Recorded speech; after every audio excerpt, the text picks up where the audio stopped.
দিন যায়, বছর কেটে যায়। হঠাৎ একদিন দাউদ আলাইহিসসালাম ইন্তেকাল করলেন। সমস্ত রাজ্য বিষণ্ণ হয়ে পড়ল। আর তখনই আল্লাহর নির্দেশে তার সিংহাসনে বসানো হলো তরুণ সুলাইমান আলাইহিসসালামকে। এক রাতে সুলাইমান আকাশের দিকে তাকিয়ে আল্লাহকে ডাকলেন, হে আমার প্রতিপালক, আমাকে এমন এক রাজ্য দিন যা আর কেউ কখনো পাবে না। আমাকে ক্ষমা করুন এবং আপনার পক্ষ থেকে বিশেষ অনুগ্রহ দিন। আল্লাহ তার দোয়া কবুল করলেন। তখন থেকে সুলাইমান আলাইহিসসালাম শুধুমাত্র মানুষের ওপরই শাসন করতেন না, বাতাস তার আদেশে চলত। একদিনে সে তার সৈন্যদল নিয়ে বহুদিনের পথ পাড়ি দিত। জিনরা তার জন্য প্রাসাদ বানাত, সাগরের গভীরে ডুব দিয়ে রত্ন আনত, এমনকি তিনি পশু পাখিদের ভাষাও বুঝতেন। এমনি একদিন হজরত সুলাইমান আলাইহিসসালাম আল্লাহর আদেশে তার বিশাল সেনাবাহিনী নিয়ে সফরে বের হলেন। সেই বাহিনীতে ছিল মানুষ, জিন, পশু পাখি। সেনাবাহিনী এমন বিশাল ছিল যে তাদের আগমনের শব্দে পাহাড় কেঁপে উঠত। রাজ সিংহাসনে বসে হজরত সুলাইমান আলাইহিসসালাম তার সুশৃঙ্খল বাহিনীর গতি নিরীক্ষণ করছিলেন। পথে যেতে যেতে তারা একসময় পৌঁছে গেল এক সবুজ ঘাসে ভরা উপত্যকায়, যেখানে ছোট ছোট গর্তে অসংখ্য পিপিলিকাদের এক রাজ্য ছিল। পিপিলিকার রাজা দূর থেকে হঠাৎ দেখতে পেল সুলাইমান আলাইহিসসালাম বিশাল বাহিনী নিয়ে ধেয়ে আসছে। তখনই দায়িত্ববান সেই পিপিলিকা রাজা চিৎকার করে বলল, হে পিপিলিকার দল, তাড়াতাড়ি সবাই নিজ নিজ গর্তে আশ্রয় নাও, কেননা সুলাইমান আলাইহিসসালাম ও তার বিশাল বাহিনী এদিকেই এগিয়ে আসছে। তারা তোমাদেরকে না দেখে পদদলিত করে ফেলতে পারে। সেই ছোট্ট পিপিলিকার সতর্ক বার্তা স্পষ্টভাবে শুনতে পেলেন হজরত সুলাইমান আলাইহিসসালাম। তিনি তখন আল্লাহর দরবারে মাথা নত করে বললেন, হে আমার প্রতিপালক, আমাকে এমন অন্তর দিন যাতে আমি সবসময় কৃতজ্ঞ থাকতে পারি। তুমি যে নিয়ামত আমাকে দান করেছ তা যেন আমি উপভোগ করি সঠিকভাবে, এবং যেন আমি সৎকর্ম করতে পারি যা তুমি পছন্দ করো।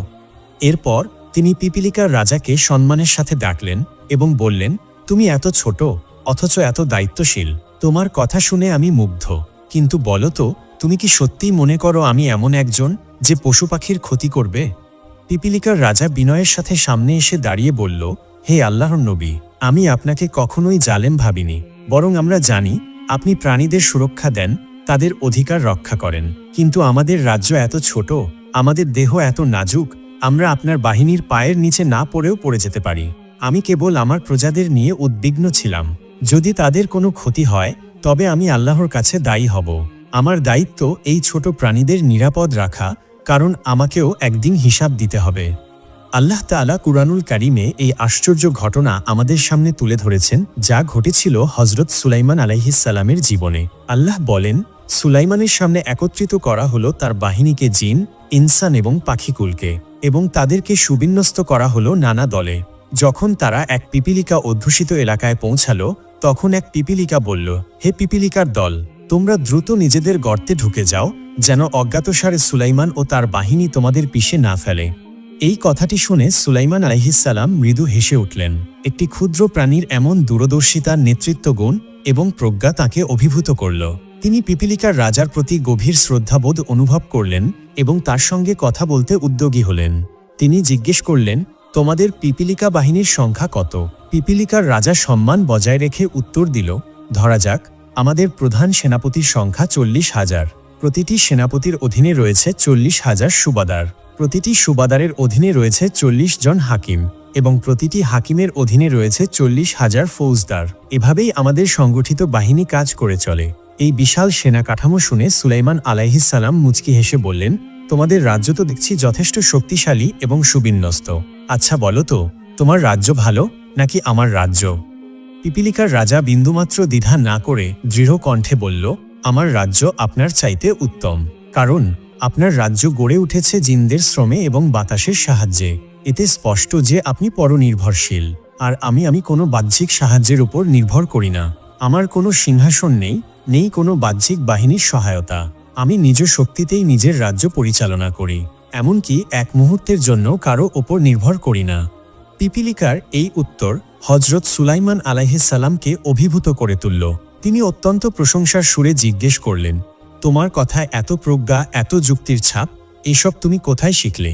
পিপিলিকার রাজা তখন গভীর আত্মবিশ্বাসের সঙ্গে বলল, হে আল্লাহর নবী, যিনি আপনাকে এই বিশাল রাজ্য, অসীম জ্ঞান ও প্রজ্ঞা দিয়ে পৃথিবীতে পাঠিয়েছেন, সেই মহান আল্লাহ তাআলাই আমাদেরও প্রয়োজন অনুযায়ী জ্ঞান দান করেছেন। তিনি কাউকে ছোট করে দেখেন না, প্রত্যেককে তাদের প্রয়োজন অনুযায়ী বুদ্ধি ও প্রজ্ঞা দান করেন। এই গভীর ও চিন্তাশীল কথাগুলো সুলাইমান আলাইহিসসালামের অন্তরে দারুণ প্রভাব ফেলল। তিনি বললেন, তুমি সত্যিই অনেক জ্ঞানের অধিকারী। আমি চাই যদি কখনো আমার রাজ্য পরিচালনায় কোনো ত্রুটি তোমার চোখে পড়ে তবে কোনো দ্বিধা না করে আমাকে জানাও। পিপিলিকার রাজা তখন মাথা নিচু করে বিনয়ের সঙ্গে সম্মান জানিয়ে বলল, হে আল্লাহর খলিফা, আপনার মতো একজন মহান নবীর রাজ্য পরিচালনার ভুল ত্রুটি নিয়ে আলোচনা করা আমার মতো এক তুচ্ছ পিপিলিকার পক্ষে বেয়াদবির শামিল। আমি তো ধূলিকণার মতো ক্ষুদ্র, আপনি সেই মহিরুহ যার ছায়ায় সমস্ত সৃষ্টি আশ্রয় নেয়। তবুও আপনি যখন নিজ মুখে আমাকে অনুমতি দিয়েছেন এবং স্নেহ ও শ্রদ্ধার দৃষ্টিতে দেখছেন, তখন আমি সমালোচনা নয় বরং বিনীতভাবে স্মরণ করিয়ে দেওয়ার অভিপ্রায়েই কিছু কথা বলি।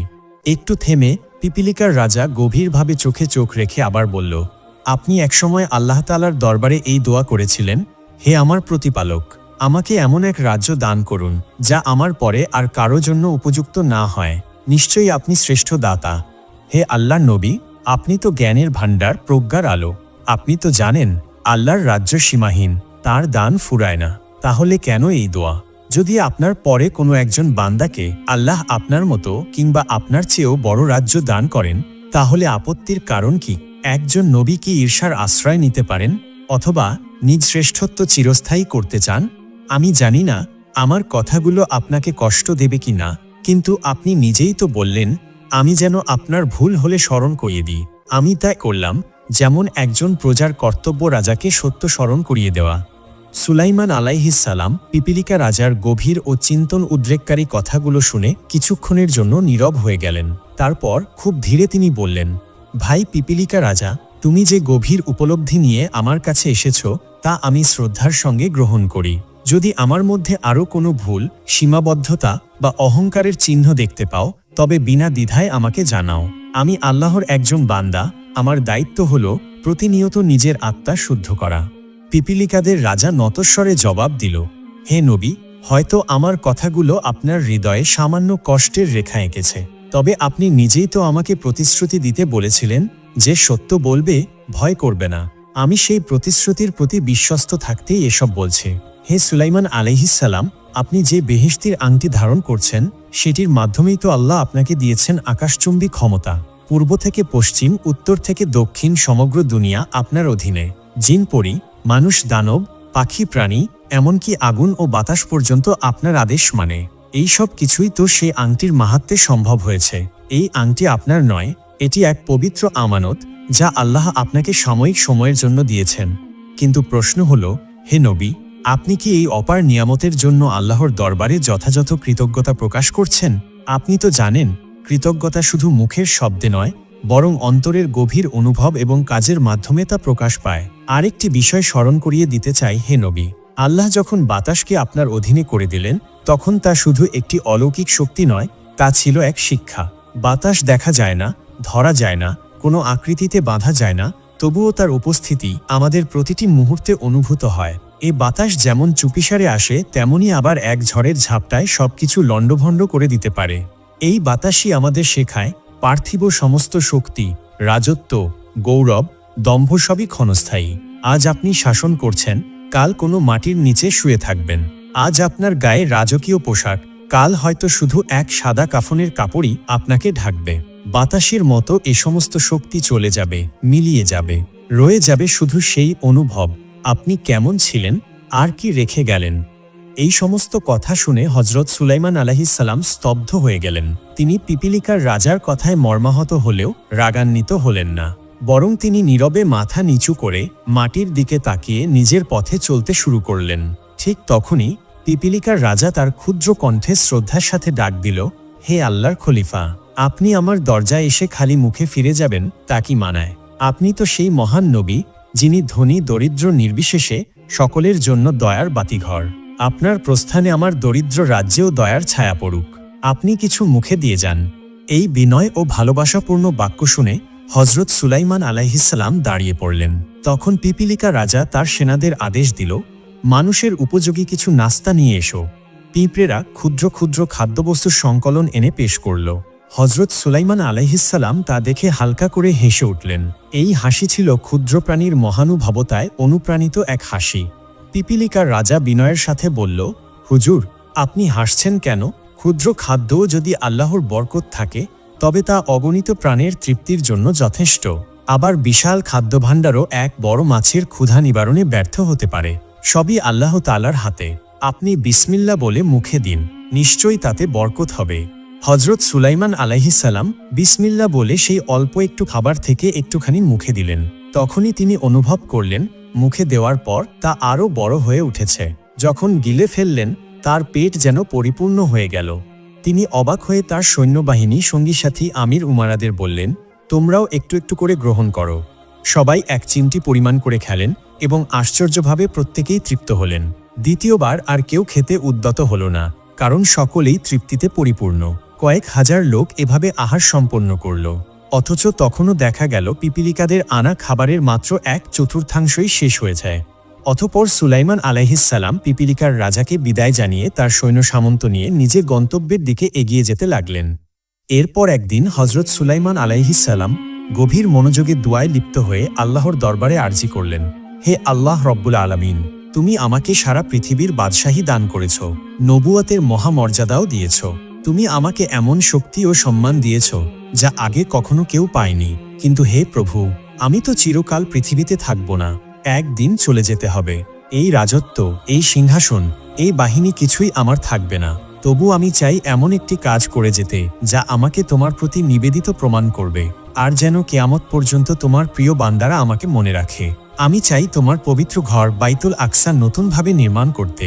আল্লাহ রব্বুল আলামিন তার প্রিয় নবীর এই দোয়া কবুল করলেন এবং বললেন, হে সুলাইমান, তুমি অবশ্যই তা পুনর্নির্মাণ করবে। এই অমীয় অনুমতি পেয়ে হজরত সুলাইমান আলাইহিসসালাম আনন্দিত হলেন। তিনি সঙ্গে সঙ্গে তার মন্ত্রী পরিষদকে আহ্বান করলেন। তার মন্ত্রিসভায় তখন ছিল 2 জাতির প্রতিনিধি। মানুষদের মধ্য থেকে 350 জন মন্ত্রী এবং জিনদের মধ্য থেকেও ঠিক 350 জন মন্ত্রী।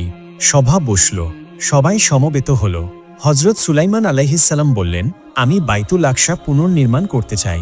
এটি একটি পবিত্র দায়িত্ব। পৃথিবীর সমস্ত জিনদের একত্রিত করো, সবাইকে আমার সামনে হাজির করো।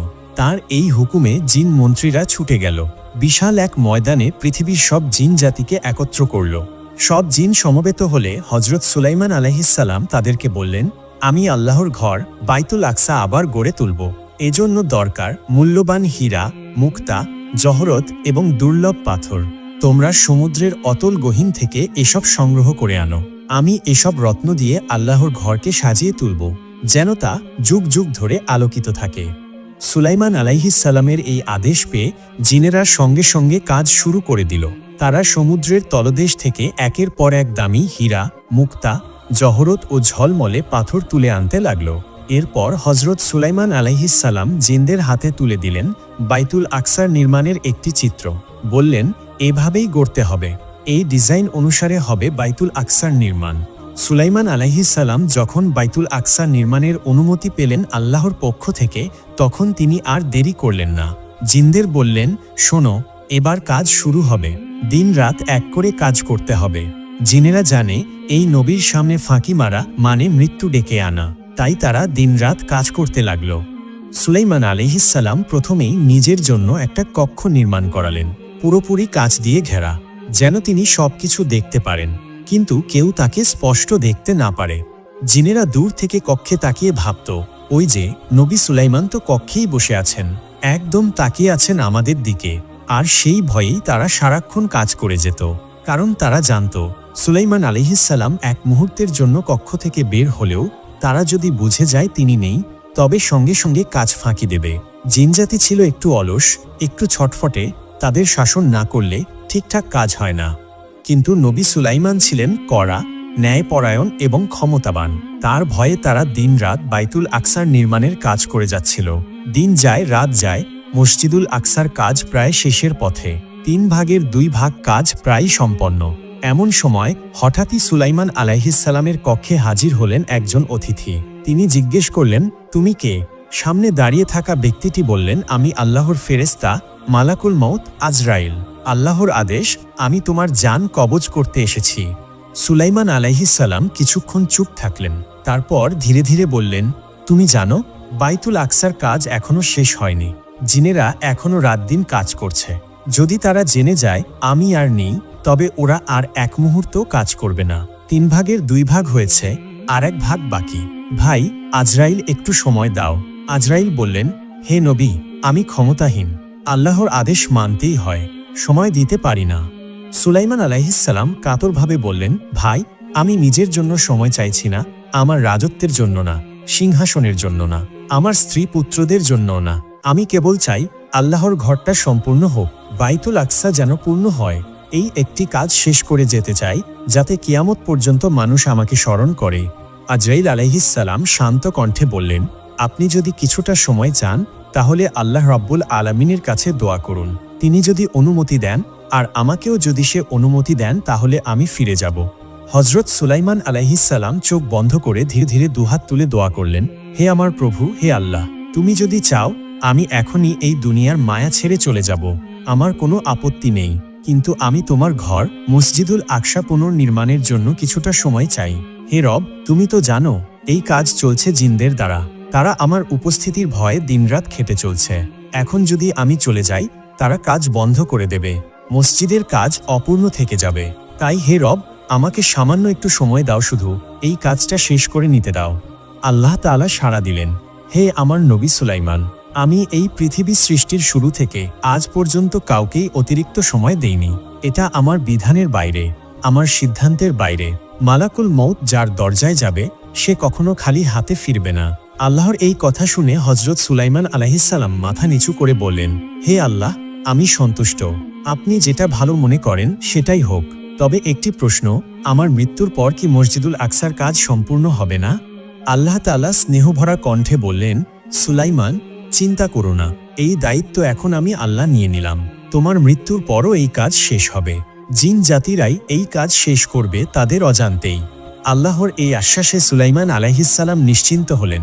তিনি ধীরে ধীরে সেই কাছের কক্ষে প্রবেশ করলেন, একটি লাঠিতে ভর দিয়ে দাঁড়ালেন, আর চোখে চোখ রেখে তাকিয়ে থাকলেন জিনদের দিকে, যেন তিনি এখনও বেঁচে আছেন, নজর রাখছেন সবকিছুর উপর। এরপর মালাকুল মউত সুলাইমান আলাইহিসসালামের জান কবজ করে নিলেন।